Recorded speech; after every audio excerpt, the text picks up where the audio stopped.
Hi there and welcome back to Valley por Vida. Well, since January, there have been 66 reported child water fatalities in Texas, and the top 3 reported locations of incidents are at pools, lakes, and beaches. But these aren't the only places that can be dangerous for kiddos.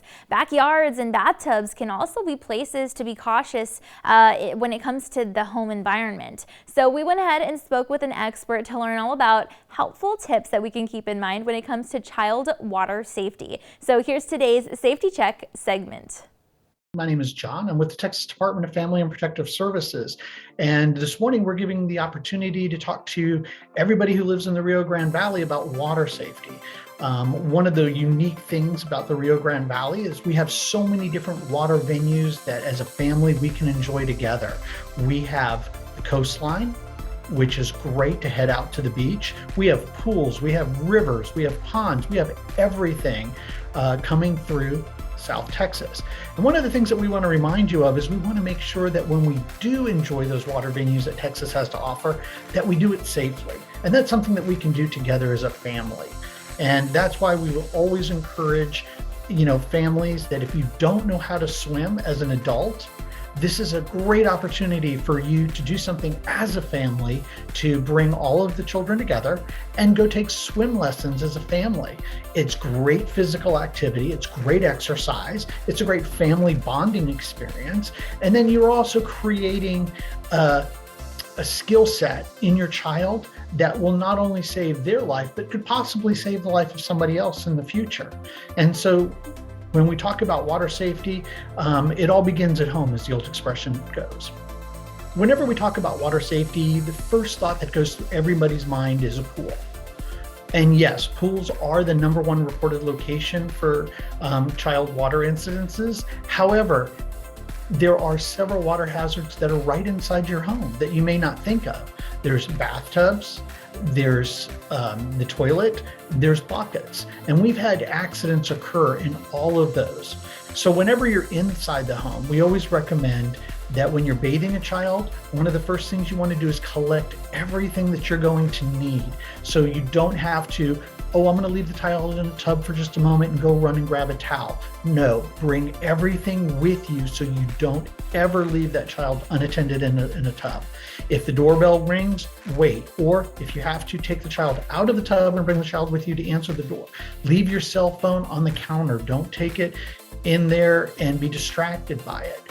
We also want to make sure that you always keep the lids closed in the lavatories and that you empty your mop buckets, because we've been receiving reports of all of those type of incidences occurring.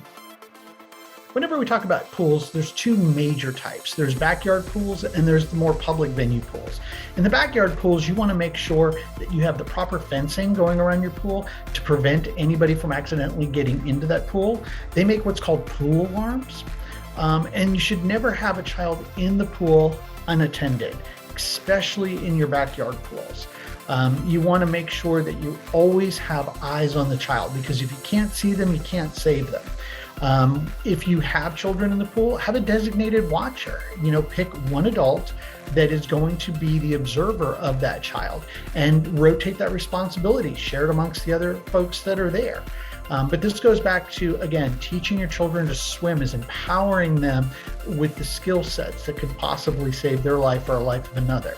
When you're at a public pool, yes, many times there are lifeguards and sometimes there's not. You can't always rely on the lifeguard, meaning that you need to be responsible for your child and that you need to be watching that child at all times. So pools can be a fun venue, but we want them to be a safe venue. So by practicing just a few safety tips, which can be found at our state website at www.watchkidsaroundwater.org, you'll find a bunch of different information and safety tips that would be able to assist you with this. One of the other things to think about is the pool maintenance. You want to make sure that you keep the pool clean. We've received reports where children have passed away in pools that were not properly maintained and the water was not clear and they weren't able to see in the water when the child went missing. So one of the things that you want to do is make sure that you do keep the pool clean. And a lot of times that's done with a lot of very serious chemicals. Well, you want to make sure those chemicals are kept stored out of a child's reach.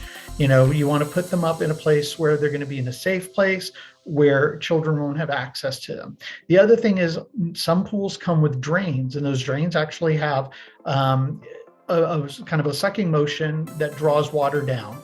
Well, we want to make sure that those drains have proper covers on them so a child doesn't get caught up in one of those drains and it could lead to a tragedy. Feel free to visit watchkidsaroundwater.org if you'd like more information and helpful tips when it comes to at-home child water safety. All right, well, that's all of our time for now. We want to thank you again so much for joining us this morning, and be sure to tune in again next time, because we'll be telling you all about the McAllen Marathon, the Kids Marathon rather, and how you can take part. That plus more next time on Valley's Vida. We'll see you then.